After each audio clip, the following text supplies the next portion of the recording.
Serge Gainsbourg s'apprête à renaître de ses cendres. Le 20 septembre prochain, le 5 bis rue de Verneuil, la demeure dans laquelle il a vécu heureux en famille et a fini sa vie, ouvrira ses portes au public pour la première fois depuis sa disparition, il y a 32 ans. Charlotte, la fille qu'il a eue avec Jane Birkin, est à l'origine de ce beau projet, et avait invité les journalistes à pénétrer le mythique lieu du 8 arrondissement de Paris en avant-première. Dans son édition du jeudi 14 septembre, Le Parisien raconte les coulisses de cette expérience. Avec un audio-guide à la voix de la chanteuse et actrice de 52 ans, endeuillée par le récent décès de sa maman, le visiteur découvre la maison achetée par l'artiste collectionneur en 1967 et les anecdotes qui entourent chacune de ses pièces.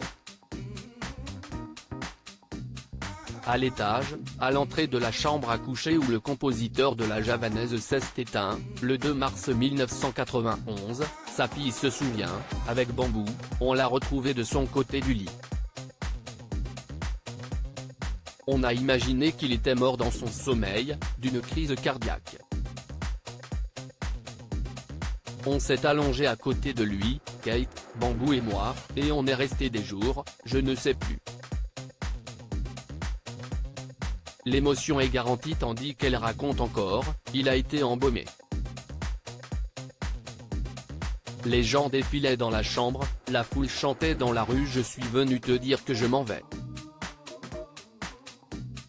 Aujourd'hui, le lit est recouvert d'une fourrure noire, rapporte Le Parisien. Dans son témoignage audio bouleversant, la future épouse d'Ivan Attal confie avoir préservé cet endroit unique avec le plus grand soin. Après sa mort, je préférais venir ici plutôt qu'aller au cimetière. La trace laissée par son corps sur son fauteuil, c'était le plus dur et le plus précieux pour moi, s'émeut-elle.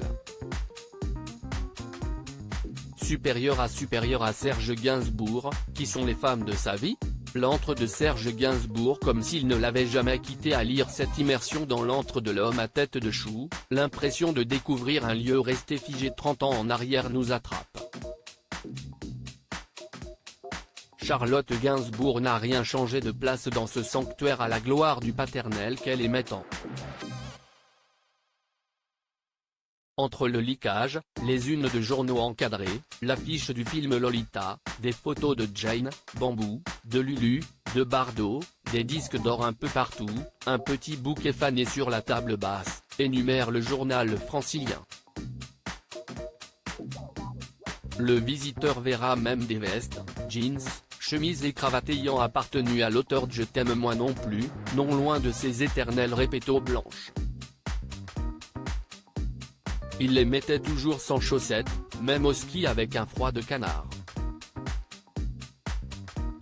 Papa n'avait que 2 chemises, 4 t-shirts, 2 jeans, c'est tout.